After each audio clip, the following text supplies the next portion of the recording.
Hello students, today we are discussing about relation between rate, order and concentration of reaction. हमें कुछ value दे देता है, जैसे मान लो आपको ये कह देगा कि एक रिएक्शन है, अगर उसकी कंसंट्रेशन को डबल कर दें, उसका रेट भी डबल हो जाता है, तो ऑर्डर क्या होगा। तो इन तीनों के बारे में कुछ रिलेशन हमें डिस्कस करना है बेटा। तो जनरली मैं आपको बताना चाहता हूं कि हम ऐसे पढ़ते हैं, rate is equal to concentration of A. कुछ ए से मान लो हम प्रोडक्ट बना रहे हैं ए, और इसकी पावर क्या होती है बेटा एन, या ऐसे लिख सकते हो rate is equal directly proportional ए की पावर एन। और यहां एन क्या है बेटा, ऑर्डर ऑफ रिएक्शन। क्या है, ऑर्डर ऑफ रिएक्शन। अब देखो हम पढ़ क्या रहे हैं, हमारे पास तीन टर्म्स हैं, एक है बेटा रेट, एक है कंसंट्रेशन और एक है ऑर्डर। ये तीन बातें, क्योंकि के क्या रहता है, सेम रहता है, तो के को तो हमें डिस्कस करना नहीं है, वो हम ऑलरेडी कर चुके हैं। तो अब वो हमसे क्या करेगा, दो में चेंजेस बताएगा। वो कहेगा भाई कंसंट्रेशन में चेंजेस हो गया, रेट में चेंजेस हो गया, तो ऑर्डर बताइए क्या है। वो कहेगा ऑर्डर में चेंजेस हो गया, रेट में चेंज हो गया, तो कंसंट्रेशन बताइए क्या है। कहेगा ऑर्डर में चेंज हो गया, कंसंट्रेशन में हो गया, तो रेट बताइए क्या है। तो ऐसे तीन वैल्यू में, दो वैल्यू में वो हमें चेंजेस बताएगा और तीसरी वैल्यू हमें फाइंड आउट करनी पड़ेगी। जैसे मान लो मैं एक छोटा सा क्वेश्चन पूछता हूं, एक क्वेश्चन से देखेंगे आप, if concentration of reactant twice the rate of reaction also twice, what is the order of reaction। देखो क्या कहता है, रिएक्टेंट की कंसंट्रेशन डबल कर दी जाए तो रेट ऑफ रिएक्शन भी डबल हो जाता है, तो ऑर्डर ऑफ रिएक्शन क्या होगा। जनरल सी बात है, आप देखो ध्यान से, मैं ये कह रहा हूं कि भाई अगर मैं इसको डबल करूं, ये भी डबल हो रहा है, ठीक है, तो ऑर्डर क्या होगा। वैसे पता चल रहा 1 आएगी वैल्यू, क्योंकि पावर में क्या 1 है। निकालेंगे कैसे, देखो कैसे फाइंड आउट करते हैं, पहले सॉल्यूशन देख लो कैसे हम करते हैं। इसको R1 मान लेते हैं, R1 A की पावर n, ये हमने मान लिया। फिर वो कहता है इफ कंसंट्रेशन रिएक्टेंट ट्वाइस, यानी कि अगर मैं A की जगह 2A कर दूं, ठीक है, A की जगह क्या कर दिया मैंने 2A, ये इसको मैं अंदर लिख देता हूं, A की जगह क्या कर दिया 2A कर दिया, तो कहता है रेट भी क्या हो जाता है, डबल हो जाता है, 2R1 हो जाता है, ठीक है, रेट डबल हो गया। अब देखो ये इक्वेशन नंबर 1 हो गई, ठीक है। अब इक्वेशन नंबर 2 बनाते हैं, ये तो मैंने जनरली पता किया। अब इक्वेशन नंबर 2 कहता है रेट डबल हो गया, तो रेट क्या हो गया 2R1 इजकल टू के। उसके बाद A की जगह क्या पुट कर देंगे 2A की पावर n। कोई दिक्कत है यहां तक, बिल्कुल आसान है। तो 2R1 इजकल टू के, A की पावर n इंटू में 2 की पावर n। मैं इसको सोल्व कर लिया। अब ध्यान से देखो, के A की पावर n किसके बराबर था, R1, तो यानी कि फ्रॉम इक्वेशन 1, तो 2R1 इजकल टू R1 2 की पावर n, R1 से R1 कैंसिल हो गया, तो 2 की पावर 1 इजकल टू 2 की पावर n। अगर बेस सेम है तो ये भी आपस में क्या होते हैं, equal, that means n is equal to 1। इसका मतलब क्या है, रिएक्शन क्या है, फर्स्ट ऑर्डर की है। रिएक्शन कौन से ऑर्डर की है, फर्स्ट ऑर्डर की है। हमें n की वैल्यू फाइंड आउट करनी है। एक बार और देखिए, मैं एक दो क्वेश्चन और देता हूं, आपको पता चलेगा। यहां तक नोटिस करेंगे, अगले क्वेश्चन में और देखेंगे। जब 5-10 क्वेश्चन आप इसमें कर लेते हो तो प्रैक्टिस हो जाती है और आसानी से समझ में आ जाता है। हमारे पास रेट क्या है बेटा, रेट इज इक्वल टू के A की पावर n। ये कहता है, क्वेश्चन है, if concentration of reactant twice rate of reaction become becomes 8 times, 8 times हो गया बेटा। अगर हमने रिएक्टेंट की कंसंट्रेशन को डबल किया तो रेट 8 टाइम्स हो गया। What is the order of reaction? What is the order of reaction? अब देखो इनिशियली बनाते हैं सॉल्यूशन। हमने पहले माना R1 के ए की पावर n, योग इक्वेशन नंबर 1। फिर कहता है रिएक्टेंट ट्वाइस हो गया। इसका मतलब क्या है कि ए किस में चला गया बेटा? 2a में। तो उसके बाद कहता है जो रेट है R1 वो 8 टाइम्स हो गया। क्या हो गया? 8R1।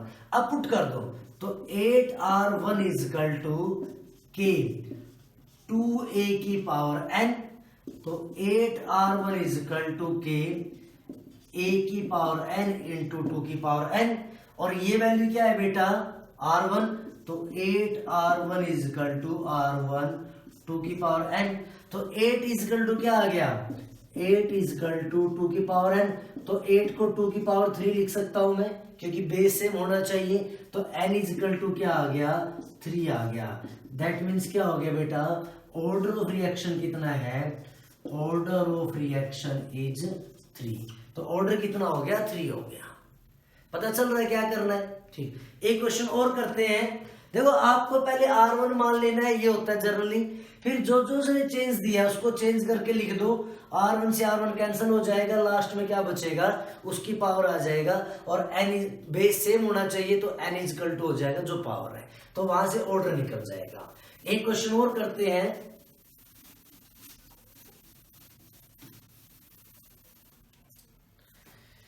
If concentration of reactant thrice, 3 times लिख देता हूं।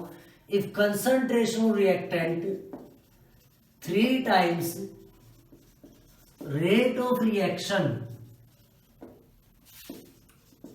becomes 27th times, what is the order of reaction? Order क्या है? सोल्व कर सकते हो। देखो पहले इनिशियल में क्या करेंगे? सॉल्यूशन लिखेंगे। सॉल्यूशन कैसे आएगा? हमने R1 लिखा के a raise to power n। अब रिएक्टेंट हो गया 3 टाइम्स, रेट हो गया 27 टाइम्स। तो यानी कि ये तो इक्वेशन नंबर 1, तो ये 27 R1 इज इक्वल टू क्या हो गया बेटा? इज इक्वल टू लगाएंगे 27, क्योंकि रेट कितना हो गया? 27 टाइम्स, तो 27 हो गया। और कहते हैं कंसंट्रेशन कितनी कर देनी है? थ्राइस, 3a की पावर n। तो 27 R1 इज इक्वल टू के a की पावर n इंटू में 3 की पावर n। तो ये वैल्यू क्या? R1। तो 27 R1 is equal to R1 3 की पावर n। तो 27 को क्या लिख सकते हैं? 3 की पावर 3। देखो बेस सेम बनना चाहिए, तो n इज इक्वल टू कितना आ गया? 3। दैट मीन्स क्या हो गया बेटा? ऑर्डर ऑफ रिएक्शन कितना है? 3 है। क्लियर होगी बात ये? अब मैं एक क्वेश्चन इसी में करवाता हूं, आप ध्यान से देखना। एक क्वेश्चन ऐसा ही है। इफ कंसंट्रेशन ऑफ रिएक्टेंट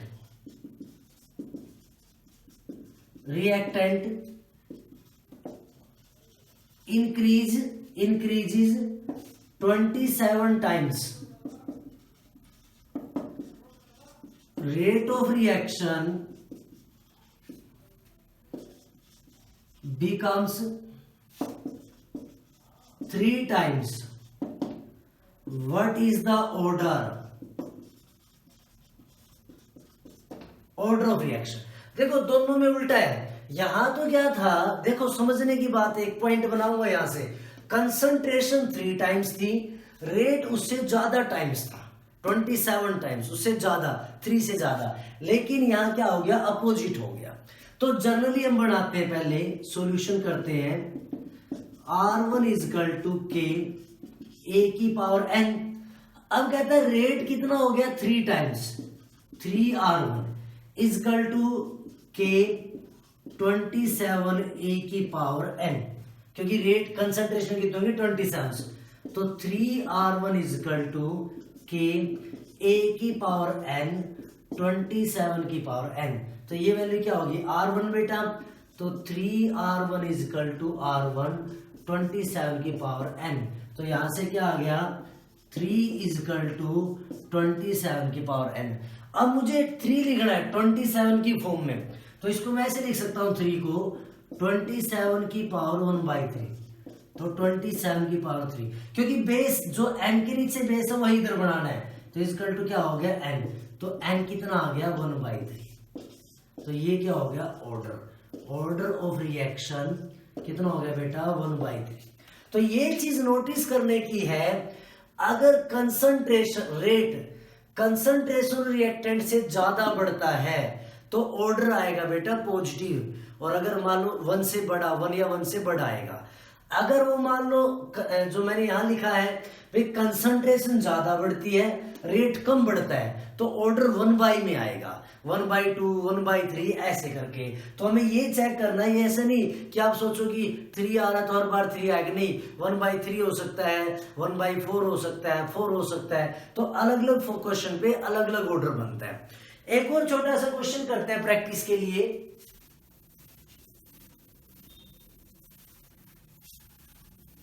ये क्वेश्चन समझ में आ गया होगा आई होप। देखेंगे ध्यान से। Find out the order of reaction, find out the order of reaction if concentration of reactant twice but rate of reaction remains same। कहता है रेट ऑफ रिएक्शन सेम रहा और कंसंट्रेशन क्या हुई ट्वाइस, तो इनिशियल बना लो भाई। सॉल्यूशन करते हैं R1 is equal to K A की पावर n। अब ये कहता है रेट तो सेम है, ठीक है रेट तो सेम है, और उसके बाद क्या कहता है रेट सेम रहा कंसंट्रेशन डबल, तो रेट तो क्या रहा R1 K 2A की पावर n।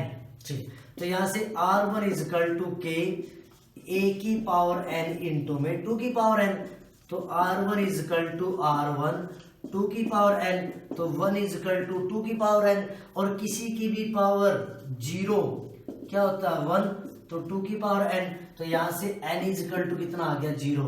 दैट मीन्स क्या हो गया बेटा जीरो ऑर्डर रिएक्शन। देखो जीरो ऑर्डर जो रिएक्शन होती है हम उसको ऐसे लिखते हैं, रेट इज इक्वल टू के ए की पावर 0, तो रेट इज इक्वल टू के इंटू में 1, ठीक है, तो यानी कि इज इक्वल टू के, तो यानी कि जीरो ऑर्डर वो रिएक्शन होती है जिसमें आप चाहे कंसंट्रेशन कितनी भी घटा लो बढ़ा लो रेट पे कोई भी इफेक्ट नहीं पड़ता है। तो अगर रेट सेम रहे दैट मीन्स वो क्या है जीरो ऑर्डर रिएक्शन है। यहां तक पता चल रहा है। तो ये तो था जब हमें वो कंसंट्रेशन और रेट में डिफरेंस देके ऑर्डर पूछेगा। अब वो हमसे क्या कहता है, अब वो हमसे देगा ऑर्डर और कंसंट्रेशन को और रेट पूछ लेगा हमसे। देखेंगे ध्यान से कैसे बताता है क्वेश्चन। देखिए क्या है, a second order reaction, second order reaction, in a second order reaction if concentration of reactant twice what will be the rate of reaction। Concentration of reactant twice कर दिया तो रेट ऑफ रिएक्शन क्या रहेगा। अब general equation बनाइए IE solution. अब हम कैसे लिखेंगे R1 इज इक्वल टू के A की पावर 2, क्योंकि सेकंड ऑर्डर है तो n इज इक्वल टू क्या हो गया 2 हो गया। अब उसके बाद कहता है if concentration of reactant twice, ठीक है, अगर रिएक्टेंट ट्वाइस हो गया what will be the rate of reaction. हम जो न्यू रेट आएगा बेटा, न्यू रेट हम मान लेते हैं रेट आफ्टर चेंजेस, चेंजेस के बाद हम रेट मान लेते हैं R2 है, तो R2 इज इक्वल टू के, कहते हैं रेट क्या करते हैं कंसंट्रेशन रिएक्टेंट ट्वाइस, तो 2A की पावर 2 कर दिया बेटा, तो R2 इज इक्वल टू के A की पावर 2 इंटू 2 की पावर 2, तो R2 इजकल टू यहां से क्या हो गया k a की पावर 2 इंटू में 4 और ये वैल्यू क्या है बेटा R1 की, तो इसका मतलब क्या हो गया R2 is equal to 4 times of R1। That means क्या हो गया रेट कितने टाइम्स हो गया, rate of reaction increases 4 times बढ़ गया। बिल्कुल आसान काम है, जो भी वैल्यू दे रखी है, देखो सीबीएसई में एक क्वेश्चन बहुत बार मिलता है, जो भी वैल्यू दे रखी है उसको लिख लो। उसने कहा पहले जनरल बना लो जो भी दे रखा है, फिर जो चेंजेस है उस हिसाब से कर लो। पहले हमारे पास ऑर्डर होता था, हम ये सेम रखते थे, इस पे चेंज करते थे। अब हमारे पास रेट निकालना तो हमने रेट के लिए फाइंड आउट कर लिया, ठीक। तो ऐसे क्या हो जाएगा, ऑर्डर निकाल सकते हो। एक छोटा सा क्वेश्चन और करते हैं,